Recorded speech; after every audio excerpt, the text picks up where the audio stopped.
Այնտեղ դաշտում մնացող հովիվներ կային, որոնք գիշերն իրենց հոտերն էին պահում։ Եվ ահա, Տիրոջ հրեշտակը նրանց առաջ կանգնեց։ Տիրոջ փառքը ծագեց նրանց շուրջը ու մեծ վախ ապրեցին։ Եվ հրեշտակը նրանց ասաց. «Մի վախեցեք, որովհետև ահա ձեզ մեծ ուրախություն եմ ավետում, որ ամբողջ ժողովրդինն է լինելու։ Այսօր Դավթի քաղաքում ձեզ համար փրկիչ ծնվեց, որ է օծյալ Տերը»։ Հովիվները սովորական մարդիկ էին, հասարակ, աննշան, հաճախ նույնիսկ արհամարհված,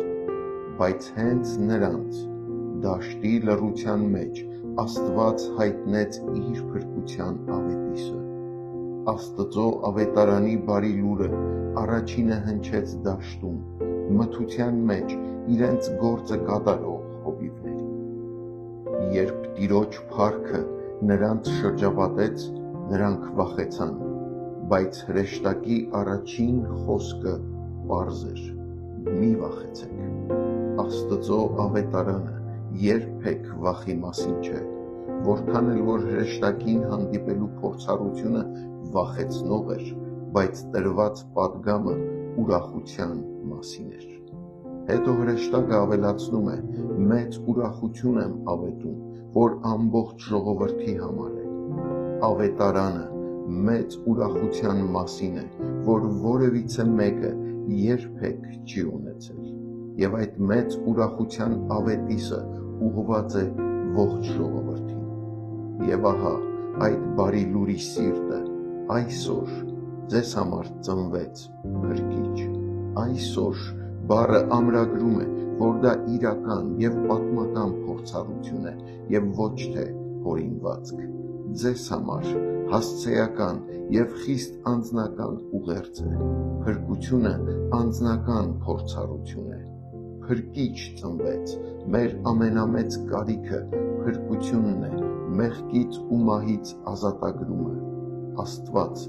իր խոստման համաձայն եւ իր մեծ գթասրտության շնորհիվ ուղարկեց իր որդին որպես փրկիչ աշխարհին, որպեսզի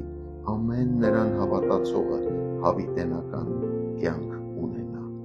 Օծյալ Տերն է, Հիսուսը Մեսիան է, որի համար մարգարեները նախապես գրել էին, որ գալու է։ Նա է Տերը, որ իշխում է բոլոր բաների վրա եւ իր սիրով նախաձեռնեց փրկության ծրագիրը մեղքի ու մահվան կապանքների մեջ ընկած մարդկության համար։ Գալստյան այս օրը մեզ հիշեցնում է